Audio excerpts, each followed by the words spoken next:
د مزار شریف ښاروالۍ د ښاري نظم، ښکلا او د خلکو د هوساینې په موخه خپلې هڅې روانې ساتلې دي.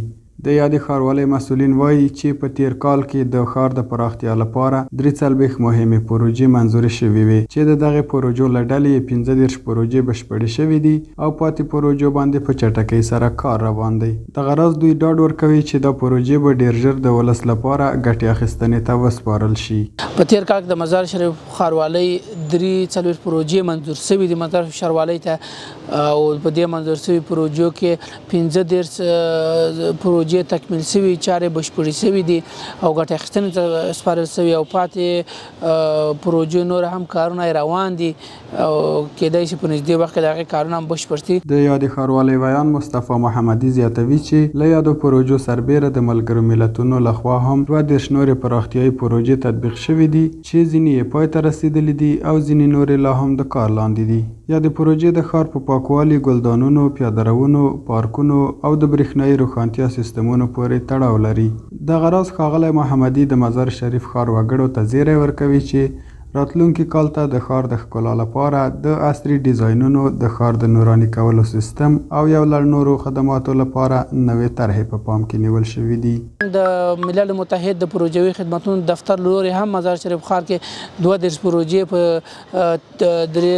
1403 کال کې په مزار شریف ښار کې تطبیق شوي دي چې تقریبا ټول 15 پروژې کې چې ښار کې تطبیق شوي او بعضې پروژو عملاً چارې در روانې دي. له بلې خوا د یوې روانې پروژې مسؤل محمد اسماعیل خرمي وایي چې دوی هڅه کوي خپل کارونه د اصولو، تخنیکي معیارونو او شهري ارزښتونو پر بنسټ پر مخ بوځي.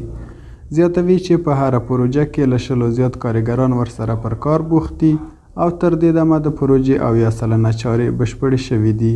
اینجا حدود 20 نفر یا 25 نفر کارگر مسئول هستند و کار ما 70% پیش رفته. انشالله 30% کار ما مانده که انشالله او هم تکمیل میشه و غیر از او چندین پروژه داریم که انشالله او هم افتتاح میشه. یک عرصه کاروبار به هموطنان ما ایجاد میشه.